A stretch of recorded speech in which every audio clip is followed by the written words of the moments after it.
បងប្អូនខ្មែរបង្កើនស្មារតីសាមគ្គីឧបត្ថម្ភស្បៀងដល់ជនភៀសសិទ្ធិនិងកងកម្លាំងជួរមុខរបស់យើងឲ្យបានសកម្មជាទីបំផុតបង្កើនស្មារតីជាតិខ្មែរតែមួយបងប្អូនគោលជំហររបស់យើងស្រឡាញ់សន្តិភាពយើងថែរក្សាទឹកដីរបស់យើងការពារទឹកដីរបស់យើងស្ដាប់នៅយុទ្ធសាស្ត្រប្រមុខដឹកនាំអត់ធ្មត់ក្នុងនាមសិលធម៌ខ្មែរដែលមានអំបូរត្រឹមត្រូវshare បន្ទាន់ចាប់ពីវេលាស្អែកទៅចាប់ផ្ដើមមានធ្លាក់បណ្ដាហើយបើចោលនៅតែឆ្វេងឆ្វាយបងប្អូនខ្មែរបង្កើនស្មារតីសាមគ្គីឧបត្ថម្ភស្បៀងដល់ជនភៀសសិទ្ធិនិងកងកម្លាំងជួរមុខរបស់យើងឲ្យបានសកម្មជាទីបំផុតបង្កើនស្មារតីជាតិខ្មែរតែមួយបងប្អូនគោលជំហររបស់យើងស្រឡាញ់សន្តិភាពយើងថែរក្សាទឹកដីរបស់យើងការពារទឹកដីរបស់យើងស្ដាប់នៅយុទ្ធសាស្ត្រប្រមុខដឹកនាំអត់ធ្មត់ក្នុងនាមសិលធម៌ខ្មែរដែលមានអំបូរត្រឹមត្រូវ share បន្ទាន់ចាប់ពីវេលាស្អែកទៅចាប់ផ្ដើមមានធ្លាក់បណ្ដាហើយបើចោលនៅតែឆ្វេងឆ្វាយបងប្អូនខ្មែរបង្កើនស្មារតីសាមគ្គីឧបត្ថម្ភស្បៀងដល់ជនភៀសសិទ្ធិនិងកងកម្លាំងជួរមុខរបស់យើងឲ្យបានសកម្មជាទីបំផុតបង្កើនស្មារតីជាតិខ្មែរតែមួយបងប្អូនគោលជំហររបស់យើងស្រឡាញ់សន្តិភាពយើងថែរក្សាទឹកដីរបស់យើងការពារទឹកដីរបស់យើងស្ដាប់នៅយុទ្ធសាស្ត្រប្រមុខដឹកនាំអត់ធ្មត់ក្នុងនាមសិលធម៌ខ្មែរដែលមានអំបូរត្រឹមត្រូវ share បន្ទាន់ចាប់ពីវេលាស្អែកទៅសួស្តីប្រិមិត្តវិលមកជួបគ្នាសារជាថ្មីម្ដងទៀតណាសំទោសឆ្កែខ្ញុំវាត្រេកអរឃើញយាយមកដល់ផ្ទះអញ្ចឹងវាលោឡាបន្តិចវិលមកជួបគ្នាសារជាថ្មីម្ដងទៀតនៅក្នុងព្រឹកថ្ងៃទី27នេះគឺក្រោយបញ្ចប់ការ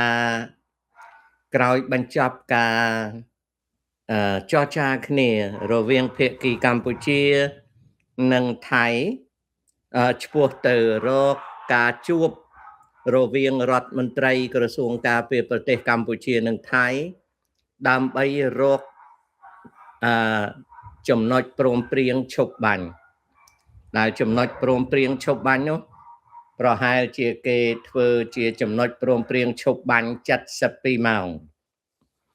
បាទ24ម៉ោងមួយថ្ងៃ48ម៉ោង2ថ្ងៃ36ម៉ោង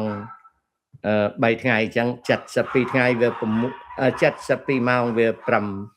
ថ្ងៃការឈប់បាញ់នេះយើងចាំមើលសេចក្តីលម្អិតអំពីកិច្ចព្រមព្រៀងនិងការចុះហត្ថលេខាមកទល់យុគនេះសង្គ្រាមនៅតែបន្តមកទល់យុគនេះសង្គ្រាមនៅតែបន្តភាគីកម្ពុជាក្រសួងការពារប្រទេស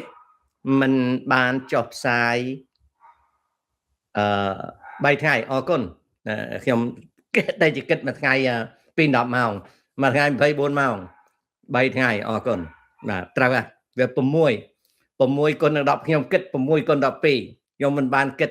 24គុណនឹង3ទេបាទអរគុណអញ្ចឹងវា3ថ្ងៃការឈប់បាញ់គ្នាវា3ថ្ងៃណាឃើញខ្ញុំរាប់ជា12ខ្ញុំរាប់ជាថ្ងៃvàខ្ញុំរាប់ជា12 24ម៉ោងក្នុងមួយថ្ងៃអញ្ចឹងវាមានរយៈពេល3ថ្ងៃការឈប់បាញ់ហើយការឈប់បាញ់នោះយើងអត់ដឹងលក្ខខណ្ឌនៃការឈប់បាញ់នោះមានអ្វីខ្លះទេយើងមិនដឹងទេការឈប់បាញ់យើងអត់ដឹងថាមានអ្វីខ្លះទេគ្រាន់តែយើងដឹងថានៅវេលាថ្ងៃនេះនៅប្រទេសកម្ពុជាបច្ចុប្បន្នប្រទេសកម្ពុជាចូលថ្ងៃសៅរ៍ទី27ខែធ្នូហើយ អញ្ចឹងគេនឹងចុះហត្ថលេខាជាមួយគ្នាហើយគេនឹងព្រមព្រៀងអនុវត្តការឈប់បាញ់តើបទឈប់បាញ់នោះគេនឹងធ្វើអ្វីខ្លះបាទគេនឹងធ្វើអ្វីខ្លះនោះយើងនឹងដឹងនៅពេលដែលគេចាញ់ប្រកាសហើយជាពិសេសយើងដឹងចាញ់ពីថៃមកវិញលឿនជាងចាញ់ពីកម្ពុជាពីព្រោះជាដំណើរការធម្មតាខាងកម្ពុជាមិនដែលឲ្យប្រជាជនបានដឹងអំពីសេចក្តីភ្លាមនៃរឿងរ៉ាវតាក់ទងនឹងប្រទេសជាតិនោះទេនេះគឺជាអ្វីដែលយើងរំពឹងគិតនៅក្នុងអត្ថបទនេះខ្ញុំគ្រាន់តែលើកយកមកពិចារណាឡើងវិញសង្គ្រាមនេះនរណាទន់ដៃជាងនរណាមានកម្លាំងក្នុងការប្រយុទ្ធខ្លាំងជាងនរណាធ្វើឲ្យខាងនរណាខូចខាតត្រង់នេះណាគឺជាការពិចារណារបស់បងប្អូនចំណែកចំពោះខ្ញុំវិញខ្ញុំបាននិយាយរួចមកហើយថាសង្គ្រាមនេះថៃបានប្រកាសគោលដៅរបស់គេគឺមិនកាន់កាប់ទឹកដីជារបៀបធំដុំថ្នាក់ស្រុកថ្នាក់ខេត្តទេគឺគោលដៅវាយបំផ្លាញកម្លាំងទ័ពរបស់លោកហ៊ុនសែនតើរយៈកាលកន្លងមកថៃបានសម្រេចគោលដៅរបស់ខ្លួនឬទេបើតាមខ្ញុំពិនិត្យមើលថៃមិនបានសម្រេចគោលដៅរបស់ខ្លួនទាំងស្រុងទេថៃមិនបានសម្រេចគោលដៅរបស់ខ្លួនទាំងស្រុងទេដោយឧត្តមសេនីយ៍ថៃដែលជាមេទ័ពជើងគោកបាននិយាយថា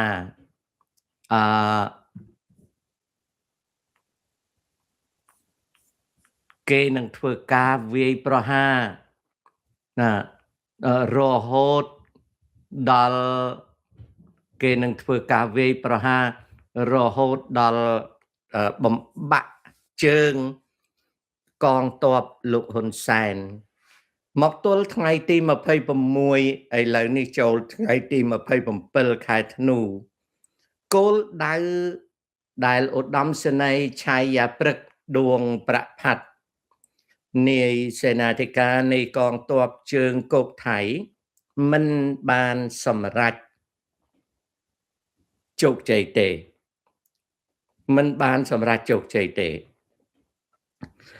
គោលដៅដែលចង់វាយបំបាក់ជើងកម្លាំងរបស់លោកហ៊ុនសែនមិនបានជោគជ័យទេតែបានធ្វើឲ្យកម្លាំងលោកហ៊ុនសែនបាក់បែកខូចខាតជាខ្លាំងដែលការបាក់បែកខូចខាតជាខ្លាំងនោះបើខ្មែរយើងចង់សិក្សាពីការបាក់បែកខូចខាតនៃកម្លាំងរបស់លោកហ៊ុនសែនវាទាល់តែយើងខំប្រឹងសិក្សាទើបដឹងទៅថ្ងៃមុខយើងមិនអាចដឹងអំពីការខូចខាតនោះបានទេលោកហ៊ុនម៉ាណែតក៏បាននិយាយប្រាប់ហើយថាដរាបណាលោកហ៊ុនម៉ាណែតនិងលោកហ៊ុនសែនចាត់ទុកថាសង្គ្រាមមិនទាន់ចប់សូមបញ្ជាក់ថាគ្មានអគុណសន្តិភាពទេណាបើអគុណសន្តិភាពគឺបងប្អូនកំពុងវង្វេងសភាពការគ្មានទេណាអគុណសន្តិភាពគ្មានទេបាទទោះបីស្លាកមានក៏អគុណសន្តិភាពវាអស់ហើយគ្មានសន្តិភាពទេណាមានតែការឈប់បាញ់ដែលនឹងកើតឡើងអញ្ចឹងនៅក្នុងដរាបណា ដែលគ្មានសន្តិភាពទេលក្ខការកងទ័ពត្រូវធ្វើបន្តតទៅទៀតដែលប្រជាជនខ្មែរមិនអាចបានដឹងអំពីការខូចខាតធំដុំប៉ុណ្ណានៃកម្លាំងទ័ពរបស់លោកហ៊ុនសែនទេទោះបីជាលក្ខការកងទ័ពក៏ដោយក៏អាចមនុស្សដែលប្រើខួរក្បាលប្រាជ្ញានិងសង្កេតអាចដឹងថាការខូចខាតនៃកម្លាំងរបស់លោកហ៊ុនសែនមានប៉ុន្មានដែលវាបានចាញ់រួចមកហើយវានឹងចាញ់ជាបណ្ដាទៅថ្ងៃមុខទៀតនឹងចំពោះអ្នកសិក្សាសង្កេតគឺដឹងថាណាគឺដឹងថាការខូចខាតកម្លាំងរបស់លោកហ៊ុនសែនមានបណ្ណាថៃមិនបានជោគជ័យក្នុងការបំផ្លាញកម្លាំងហ៊ុនសែនឲ្យខ្ទេចខ្ទីច្រើនទេដោយសារសភាពការតំបន់ថៃទទួលការគៀបសង្កត់ឲ្យប្រញាប់រកការឈប់បាញ់ដែលវាកើតឡើងនៅថ្ងៃ27នេះ ដូច្នេះវាមានជំហានដូចតទៅទី1ណាទី1គឺបើការឈប់បាញ់នេះវាដំណើរការហួស3ថ្ងៃហើយវាអត់មានបាញ់គ្នាការឈប់បាញ់នេះធ្វើឲ្យយើងអាចនឹងវាយតម្លៃលើការខូចខាតរបស់កម្លាំងលោកហ៊ុនសែនបានហើយជោគជ័យនៃការបំផ្លាញកម្លាំងហ៊ុនសែនដោយកងទ័ពថៃចាត់ទុកថាមិនទាន់សម្រេចទេនៅក្នុងរបបនៃកងទ័ពថៃបើប្រតិបត្តិការសឹកមិនបានសម្រេចប្រតិបត្តិការសឹកមិនបញ្ចប់ទេលោកអ្នកប្រុសស្រីជ្រាបបើវាមានការឈប់បាញ់វាឈប់តែបាញ់ទេប៉ុន្តែ Operation Militaire នៅចំហប្រែជាភាសាខ្មែរថាប្រតិបត្តិការសឹករបស់កងទ័ពថៃអត់បិទទេ The Royal Thai military even those having ceasefire between Thailand and Cambodia in place the military operation is still open it's not concluded not closed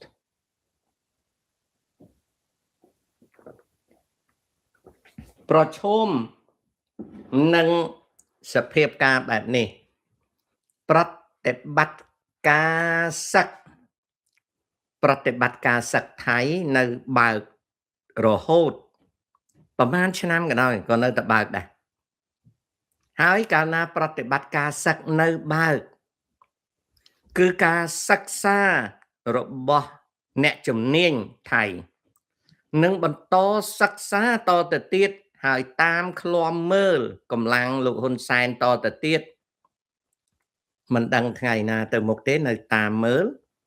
បើឃើញចំណុចណាមួយដែលអាចវាយបានកងទ័ពថៃនឹងវាយទៀតដូច្នេះនៅក្នុងថ្ងៃទី27នេះជំហានទី1គឺកម្ពុជាត្រូវខំប្រឹងចងការឈប់បាញ់ឲ្យជាប់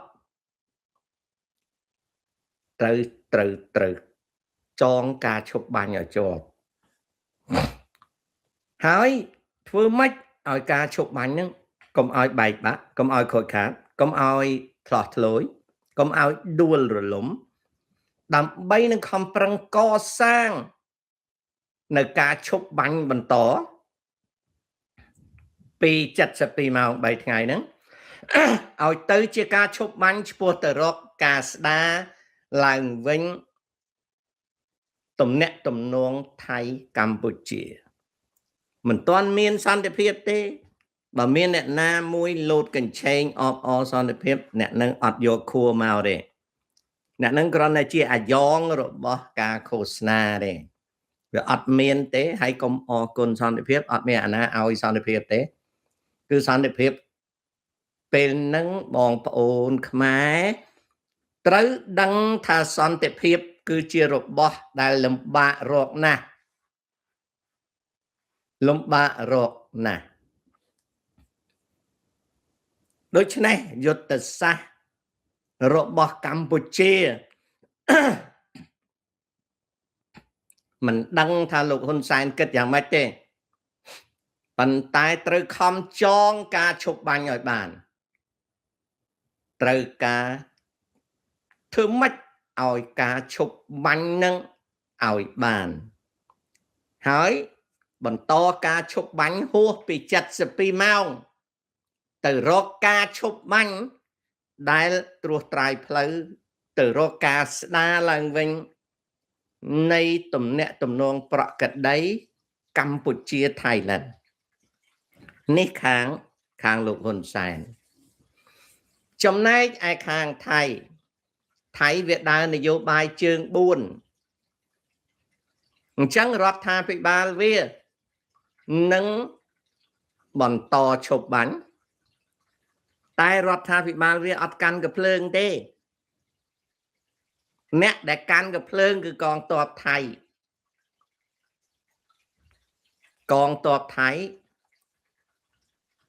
ឈប់បាញ់ក៏ប៉ុន្តែប្រតិបត្តិការសឹកមិនបានបញ្ចប់ទេ They hold ceasefire but their military operation is open ដាក់បានទេដាក់ឲ្យយល់រដ្ឋាភិបាលថៃវាអត់កាន់កាភ្លើងទេកាលណាវាចុះហត្ថលេខាហើយវាអត់កាន់កាភ្លើងទេវាក៏អត់ដែលកាន់កាភ្លើងដែរប៉ុន្តែអ្នកដែលកាន់កាភ្លើងនឹងពិនិត្យមើលថាតើឈប់បាញ់ដល់កម្រិតណាហើយវាទុកប្រតិបត្តិការសឹកវាបើកចំហហើយរៀងរាល់ថ្ងៃអ្នកជំនាញផ្នែកយោធាថៃនឹងសិក្សាឃ្លាំមើលកម្លាំងហ៊ុនសែនរហូតមិនដឹងទៅដល់ថ្ងៃណាទេបើវាឃើញកម្លាំងហ៊ុនសែនប្រែប្រួលវាវាយភ្លាមនៅពេលដែលវាវាយភ្លាមវានឹងកែប្រតិបត្តិការសឹកវាគេហៅថាវាយមុនមិនមែនវាយក្រោយទេវាយមុនទោះបីវាឃោសនាថាវាយក្រោយវាយអីក៏ដោយក៏វាយមុនដែលប្រតិបត្តិការសឹកវានឹងគឺបំផ្លាញគ្រោះថ្នាក់មានន័យថាម៉េចគឺវាយតបហ៊ុនសែនមុនជានិច្ចដើម្បីកុំឲ្យតបហ៊ុនសែនអាប់ដេតបានបើវាសង្កេតឃើញតបហ៊ុនសែន regroup reorganize មកជុំគ្នាវិញមករៀបឡើងវិញបំពាក់អាវុធឲ្យតែបំពាក់អាវុធរៀងច្រើនបន្តិចវាវាយទៀតចាប់ពីថ្ងៃនេះតទៅកងទ័ពថៃនឹងវាយហ៊ុនសែនរហូតដល់គាត់ដរាបណាគាត់នៅមានជីវិតវាយគាត់រហូតហើយអាកម្លាំងស្នូលរបស់ហ៊ុនសែនអា BAQ គឺវាយតលតែ BAQ នឹងលែងមាននៅក្នុងប្រទេសកម្ពុជាគឺលែងមានអ្នកណាជឿថា BAQ នឹងជាតបខ្លាំងតបអីគឺលែងមានហើយគឺវាយតលតែលែងមានដរាបណាអា BAQ នៅស្រែកឡូឡាបាននៅអួតបានសៀមមិនបាត់ប្រតិបត្តិការសឹកទេវាជា long term strategy that continue to monitor the BAQ and the forces under Hun Sen command as long as he lives. The Thai will keep on watching it. If the Thai see regrouping, reorganizing, and equipping the Hun Sen forces in the point that Thai assess as being threat to Thailand វាវាយទៀតនេះជាយុទ្ធសាស្ត្រណានេះគឺជាយុទ្ធសាស្ត្រដែលតាក់ទងនឹងផែនការចក្រពងភូវនាថខ្ញុំដឹងថាកាលណាខ្ញុំនិយាយអញ្ចឹងបងប្អូននៅតែភាគច្រើនកូននៅតែមិនយល់នៅថាវាឈប់ហើយមិនវាវាយមិនបានវាហ៊ានវាយអីអត់ទេណាកូនណាវាយអត់ឈប់ទេវាយអត់ឈប់ទេដូច្នេះយុទ្ធសាស្ត្រដែលខ្ញុំមិនដឹងថាហ៊ុនសែនព្រមឬមិនព្រមទេយុទ្ធសាស្ត្រដែលហ៊ុនម៉ាណែតត្រូវធ្វើគឺត្រូវចងឲ្យជាប់ការឈប់បាញ់72ម៉ោងបន្ទាប់មកទៀតត្រូវបន្តចងការឈប់បាញ់នឹងឲ្យជាប់ឆ្ពោះទៅរកការស្ដារឡើងវិញនៃទំនាក់ទំនងថៃកម្ពុជាប្រក្រតីហើយអត់ទាន់បានសន្តិភាពទេបានអ្នកណាអរគុណសន្តិភាពអីអានឹងអត់យកខួរមកទេណាហើយបើអ្នកណាអបអរសាទរសន្តិភាពអីក៏អត់មានខួរមកដែរសិតតែជាឈុតឆាកដែលហ៊ុនសែនធ្វើកំដរសតិអារម្មណ៍មហាជនទេវាអត់មានសន្តិភាពទេព្រោះអ្វីព្រោះកងទ័ពថៃគេអត់បិទប្រតិបត្តិការសឹកទេ The Thai Royal Armed Forces do not close or conclude their military operation អត់ទេណានេះខ្ញុំជម្រាបសម្រាប់ប្រិយមិត្តបងប្អូនកូនចៅដែលអត់ចូលអត់អួតហើយអត់ fake ឲ្យយល់អំពីអ្វីថៃកំពុងធ្វើរីឯការខូចខាតលើសមរភូមិនិងការខូចខាតលើហេដ្ឋារចនាសម្ព័ន្ធនិងការខូចខាតលើសេដ្ឋកិច្ចបងប្អូនប្រិយមិត្តកូនក្មួយកូនចៅតាមដានខ្លួនឯងខ្ញុំនឹងធ្វើការវិភាគជាបន្តបន្ទាប់នេះចង់ជម្រាបអញ្ចឹងoperation militaire អត់បាត់ទេថៃដើរនយោបាយជើង4រដ្ឋាភិបាលចេះតែនិយាយអញ្ចឹងតិចទៀតបោះឆ្នោតខែ January ណា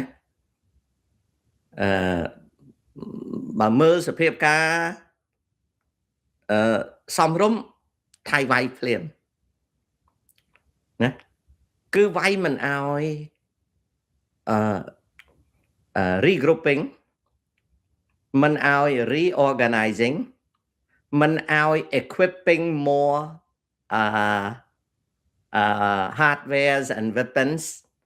onto the core forces of Mr. Hun Sen under Hun Sen command គឺវាយអត់អោយរៀបចំឡើងវិញតាមដានឲ្យជាប់លើការបង្កតបឡើងវិញតាមដានឲ្យជាប់លើការបំពាក់អាវុធថ្មីតាមដានឲ្យជាប់លើការទិញអាវុធបន្ថែម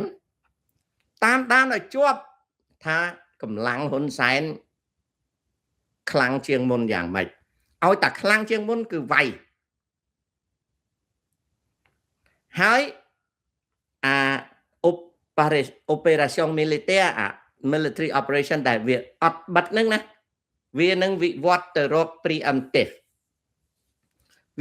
វានឹងវិវត្តទៅរកប្រតិបត្តិការវាយមុនដើម្បីបំផ្លាញគ្រោះថ្នាក់ស្អីទៅវាយមុនដើម្បីបំផ្លាញគ្រោះថ្នាក់គឺវាយមិនឲ្យតបហ៊ុនសែនលូតលាស់បានទេយុទ្ធសាស្ត្រយូរអង្វែងរបស់ថៃគឺដាច់ខាតមិនឲ្យកម្លាំងហ៊ុនសែនដរាបណាគាត់នៅរស់មិនឲ្យលូតលាស់ឡើងវិញទេក្តាច់ត្រួយវាយក្តាច់ត្រួយរហូតហើយថៃឡង់ក្នុងផ្លូវនយោបាយនឹងស្វែងរកកិច្ចសហប្រតិបត្តិការជាមួយវៀតណាមក្តាច់ត្រួយហ៊ុនសែនរហូតអត់ឲ្យងើបរួចទេ ហើយបើតកូលហ៊ុននៅកាន់អំណាចលោកហ៊ុនម៉ាណែតត្រូវប្រើធម៌ពលឲ្យច្រើនដើម្បីនឹងចុះកសាងលំនឹងនៃនយោបាយគាត់មានន័យថាហ៊ុនម៉ាណែត must work very hard to stabilize his power and position ប៉ុន្តែដរាបណាហ៊ុនសែននៅរស់គឺoperation militaire ប្រតិបត្តិការសឹករបស់ថៃនឹងវានៅចំហរហូតនេះគឺជាចក្រពងភូវនាថឈប់បាញ់ឈប់អីហ្នឹងអាហ្នឹងសម្បកទេណាបងប្អូនណាហើយថៃវានឹង seek cooperation ជាមួយវៀតណាមវានឹង discuss geopolitical issues of Indochina Thailand បូកនឹង Gulf of Thailand នៅក្នុងកិច្ចសហប្រតិបត្តិការនៃឧបទ្វីប Indochina បូកនឹងថៃបូកនឹងឈូងសមុទ្រថៃឡង់គឺវាគិតអញ្ចឹងហើយឲ្យតែតកូលហ៊ុននៅកាន់អំណាចគឺថៃសហប្រតិបត្តិការជាមួយវៀតណាម making sure ថាតកូលហ៊ុនអត់មានឆ្អឹងរឹងទៀតទេទិញស្អីយកមកក៏ដោយឲ្យតែវាដឹងវារករឿងវាយហើយអារបៀបដែលវាវាយហ្នឹងគឺវាវាយគេហៅថា preemptive គឺវាយមុនហ្មងអត់ចាំបាច់មានរឿងអីវាយហ្មងអញ្ចឹងបើយើងក៏លេចមើលសន្តិភាពវានៅឆ្ងាយសន្តិភាពវាឆ្ងាយបងប្អូនតែឥឡូវក្នុងពេលនេះលោកហ៊ុនម៉ាណែតត្រូវតែខំប្រឹងធ្វើយ៉ាងម៉េចឲ្យវាឈប់បាញ់ណាខំប្រឹងធ្វើយ៉ាងម៉េចឲ្យវាឈប់បាញ់ហើយទប់ទល់យ៉ាងម៉េចឲ្យវាឈប់បាញ់ហើយប្រឹងកសាងក្នុងលទ្ធភាពយ៉ាងម៉េចឲ្យវាស្ដារមិនមែនសន្តិភាពទេស្ដារដរាបណាហ៊ុនសែននៅរស់ថៃគ្មានទំនុកចិត្តលើតកូលហ៊ុនទេ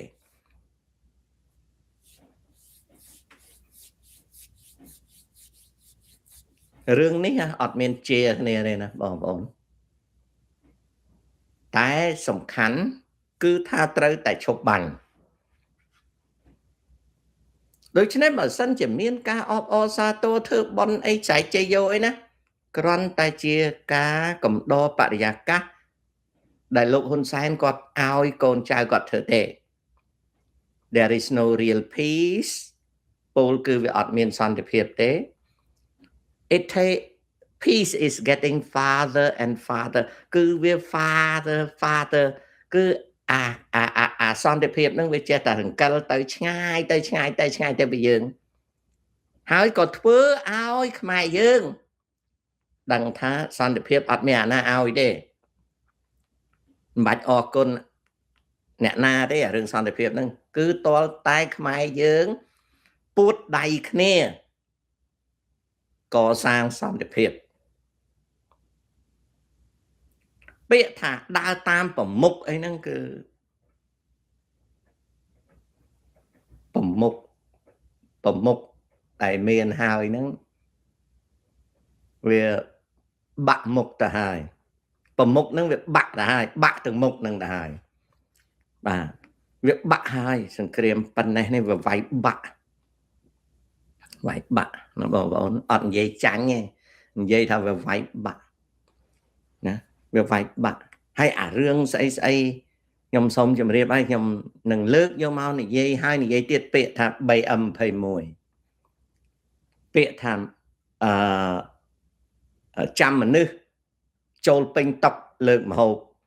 យុទ្ធសាស្ត្រទាញចូលហើយពាត់វាយ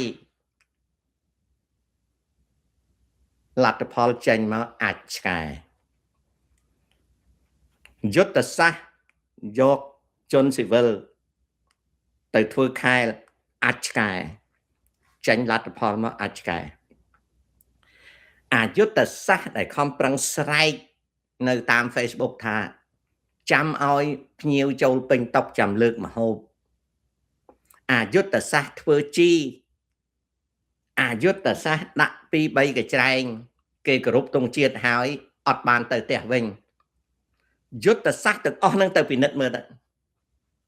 បារាជ័យទាំងអស់អាស្នែងកបីក៏បរាជ័យអាចជះទាំងកញ្ច្រែងទៅក៏បរាជ័យអាអូសដៃចូលអង្គុយតុកឲ្យលើកម្ហូបក៏បរាជ័យពីព្រោះអីពីព្រោះអាពាក្យសម្ដីអស់ហ្នឹងអត់នៅក្នុងក្បួនសឹកដូចជាអាពាក្យថាពាត់ស្នែងកបីអីហ្នឹងអាហ្នឹងសម័យណាប៉ូលីអុងបូណាប៉ាតណាវាមិនមែនសតវត្សទី21យល់ទេវាមិនមែន modern warfare វាជា ancient warfare you know in the period of Napoleon Bonaparte វាជាយុទ្ធសាស្ត្រសង្គ្រាមរបស់សិនជឺសម័យប្រឡោមលោកខុងបេងសាមកុកឆាវណាវាជាសង្គ្រាមលីវប៉ៃសង្គ្រាមសម័យអង្គរឬក៏វាជាសង្គ្រាមសម័យសាមូរ៉ៃសង្គ្រាមសម័យរ៉ូម៉ាំងអីសង្គ្រាមហ្នឹងវាអស់មានហើយដូច្នេះហើយអារឿងស្នែងកបីណាអារឿងអូសដៃចូលហើយយកជើងផ្ដួលជើងអារឿងអញ្ជើញភ្ញៀវឲ្យអង្គុយពេញតុចាំលើកម្ហូបអារឿងធ្វើខ្មាំងឲ្យคล้ายទៅជាជីដាក់ស្រែណាអារឿងដែលឃោសនានៅក្នុង trademark 3M21 បារាជ័យយើងមិនអាចរាប់ដឹងថា 3M21 ប្រមាណគ្រឿងត្រូវថៃវាបំផ្លាញទេតលតែថៃវានិយាយថាវាបំផ្លាញប្រមាណតែវាអត់និយាយទេវាថតទុកនៅពេលដែលយើងអួតពីរឿងមកកញ្ច្រែងទៅវាតែយើងមិនដែលទទួលថាវា10កញ្ច្រែងមកយើងទេកន្លែងណាក៏ដោយឲ្យតែបាញ់ហើយមិនរត់គឺទុកសាច់បងប្អូនតលតអ្នកមានផ្កាយរណបបានមើលដឹងថាទុកបណ្ណាណាអូខេដូច្នេះចង់ខុងបេងខុងអាចឆ្កែអីក៏ដោយហួសសម័យហើយអញ្ចឹងមួយសារនេះ operational objective របស់កងទ័ពថៃដែលឧត្តមសេនីយ៍មេទ័ពជើងគោករបស់ថៃឈ្មោះឆៃព្រឹក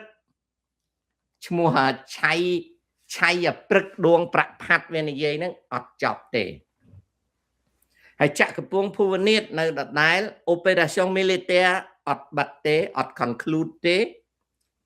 ណាគ្រាន់តែយើងធ្វើម៉េចទប់កុំឲ្យវាច្បាំងយើងធ្វើម៉េចទប់ឲ្យជាប់ទើបយើងរស់ហើយរឿងកូនចៅមកសួររឿងថាទិញសម្ភារៈអីណាអត់ទេឲ្យតែនាំចូលវាយហើយ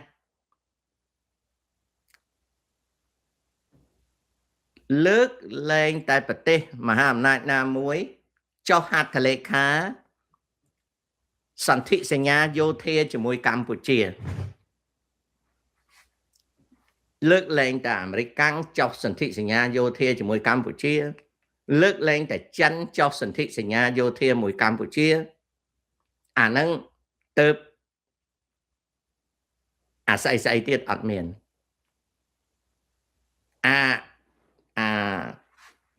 គោលដៅរបស់ថៃវៀតណាមវាអត់មានទៀតទេបើសិនជាកម្ពុជាអាច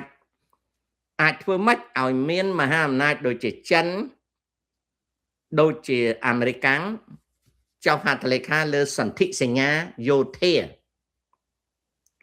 តែអាសន្ធិសញ្ញាយោធានឹងឥឡូវពិបាកណាស់ពិបាករកណាស់ណាជាពិសេសនៅពេលប្រទេសយើងខ្សោយហើយពោពេញទៅដោយការអួតការស៊ីជោហើយនឹង fake វាពិបាករកអាសន្ធិសញ្ញាយោធានឹងណាពិបាករកណាស់អាសន្ធិសញ្ញាយោធាពិបាករកណាស់ហើយនៅពេលដែលប្រទេសយើងនឹងវាជាប្រទេសកូនកាត់វាប្រទេសកូនកាត់ប្រទេសកូនកាត់មហាអំណាចលំបាកធ្វើសន្ធិសញ្ញាយោធាណាលំបាកណា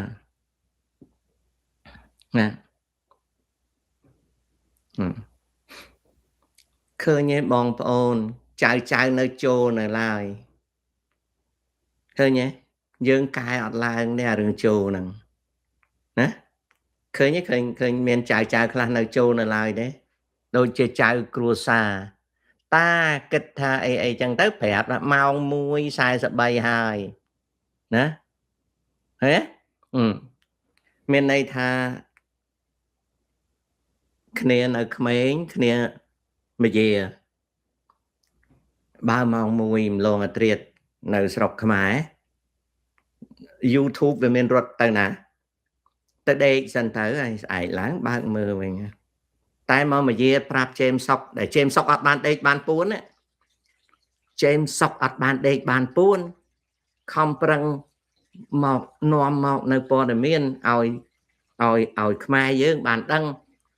មនុស្សឈឺកើតមហារីកអត់បានដេកបានពួនណាអត់បានដេកថ្ងៃនេះយឺតដោយសារអីដោយសារដេកវាមិនលក់វា stress ខ្លាំងពេកទៅខំប្រឹងសង្ងំដេក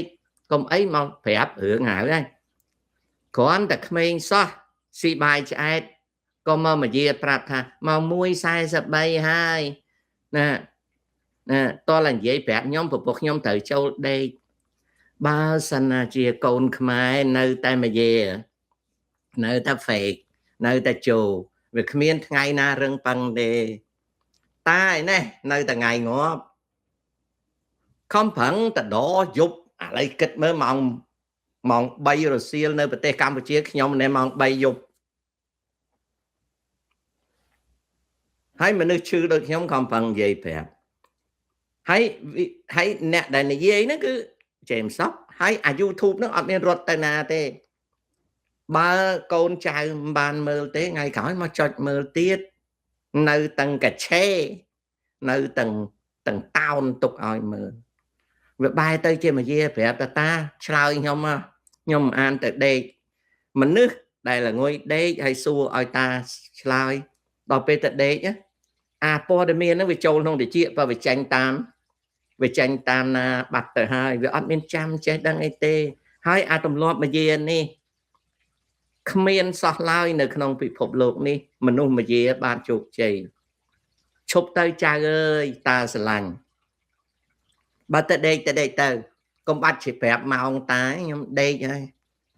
អញ្ចឹងឆ្លើយខ្ញុំ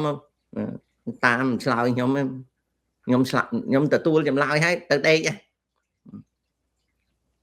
កាលណាទៅដេកដោយកុំព្យូទ័រយើងបិទចឹងវា reset ទៅបាត់ហើយណាជួនកាលភ្លេច save អាព័ត៌មានហ្នឹងវាអត់បានអញ្ចឹងតាសុំទោសកូនណាតែតាសង្កេតឃើញរាល់ពេលគឺកូនចៅមួយចំនួនមកយាជ្រាយតុន fake ណាគឺអត់ទេទៅមិនរួចទេកូនហើយមានតែម្យ៉ាងនេះអរគុណសន្តិភាពដល់ពេលសន្តិភាពអាលុំជាមួយសន្តិភាពអាហ្នឹងអញ្ចឹងណានឹងសូមជម្រាបបាទឥឡូវឆ្លើយនឹងសំណួរបន្តិចខ្ញុំក៏បញ្ជាក់នៅក្នុងคลิปនេះថាយើងត្រូវតែខំប្រឹងឲ្យវាឈប់បាញ់ហើយយើងត្រូវខំប្រឹងដោយប្រុងប្រយ័ត្នសន្តិភាពវាឆ្ងាយនោះសែនឆ្ងាយចំពោះខ្មែរយើងសន្តិភាពវារសាត់ទៅឆ្ងាយ យើងត្រូវរៀនរស់នៅក្នុងភូមិសាស្ត្រនយោបាយហើយទោះបីគេសរសេរដាក់ស្លាកថាអរគុណសន្តិភាពក៏ត្រូវដឹងខ្លួនឯងថាសន្តិភាពអត់មានទៀតទេដរាបណាហ៊ុនសែននៅរស់សន្តិភាពអត់មានទេ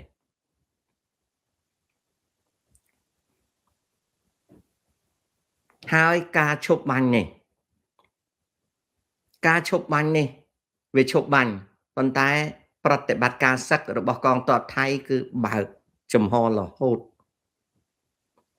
ហើយប្រតិបត្តិការសឹករបស់កងទ័ពថៃអត់ចេះចាស់ស្លាប់ទេmilitary operation របស់ Thai Royal Armed Forces ហ្នឹងវា open ណាវាអត់ become aging ទេវាអត់ចេះចាស់ស្លាប់ទេពីព្រោះទាហានរបស់វាមេតបវាតចំនួនចំណែកខាងហ៊ុនសែនចាស់ស្លាប់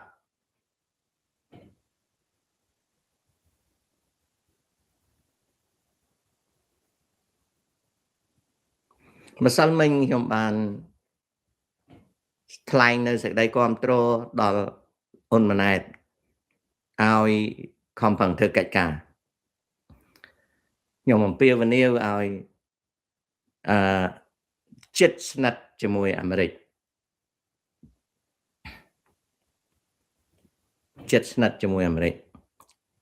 មិនមែនជារឿងងាយស្រួលទេមិនមែនដូចស្រីសំផឹងម្នាក់ចុះពីក្រែមួយទៅដេកក្រែមួយទេតែត្រូវតែធ្វើវាមិនមែនដូចដូរសង្សារទេវាលំបាកតែត្រូវតែធ្វើករណីទី1ខ្ញុំបាននិយាយឲ្យ10ចំណុចណា10ចំណុច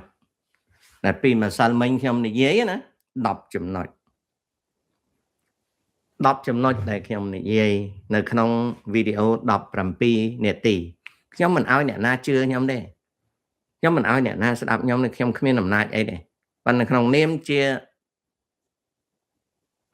អាមេរិកាំងដើមកំណើតខ្មែរខ្ញុំនិយាយខ្ញុំមិនដឹងពេលណាខ្ញុំងាប់ខ្ញុំនិយាយទុកឲ្យហើយណាអាហ្នឹងអញ្ចឹងណាបងប្អូនចំណែកលទ្ធផលលើសមរភូមិបងប្អូនដឹងខ្លួនឯងហើយ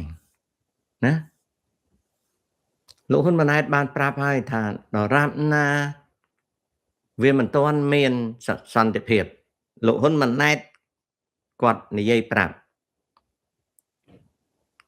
ហើយបើឪពុកគាត់ឲ្យអសន្តិភាពបើឪពុកគាត់ទាមទារឲ្យខ្មែរអរគុណហ៊ុនសែនកូនគាត់និយាយហើយថាដរាបណាមិនទាន់ចប់សពគ្រប់កងទ័ពត្រូវលាក់ការហេតុនេះមនុស្សស្លាប់មនុស្សរបួសការខូចខាតចាញ់ឈ្នះគឺកុំសួរអញ្ចឹងនៅពេលដែលហ៊ុនសែនចាប់ក្បាលម៉ៃក្រូហ្វូនបបួលឲ្យខ្មែរអបអរនឹងសន្តិភាពសរសើរមេដឹកនាំថាពូកែចាំសម្ដីហ៊ុនម៉ាណែតថាព័ត៌មានកុំសួរណាស្លាប់ណារបួសខូចខាតប៉ុណ្ណាកុំសួរពីព្រោះអត់តន់ចាប់ទេអញ្ចឹងឪពុកនិងកូននឹងចាញ់សម្ដីមកគឺយើងអាចដឹងហើយចំណែកខ្ញុំប្រាប់ថាសន្តិភាពឃ្លាតឆ្ងាយហើយ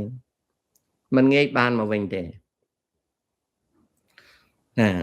ហើយខ្ញុំអត់បបួលឲ្យបងប្អូនខំស្មៅអីទេ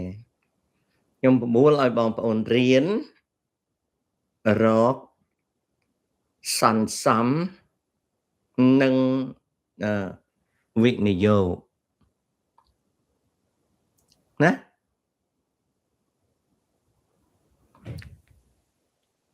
អញ្ចឹងខ្ញុំវិលត្រឡប់មកជួបប្រិមិត្ត3នាទីទៀតជម្រាបលាអ្នកណាមិនទាន់គេងមើលតទៅទៀត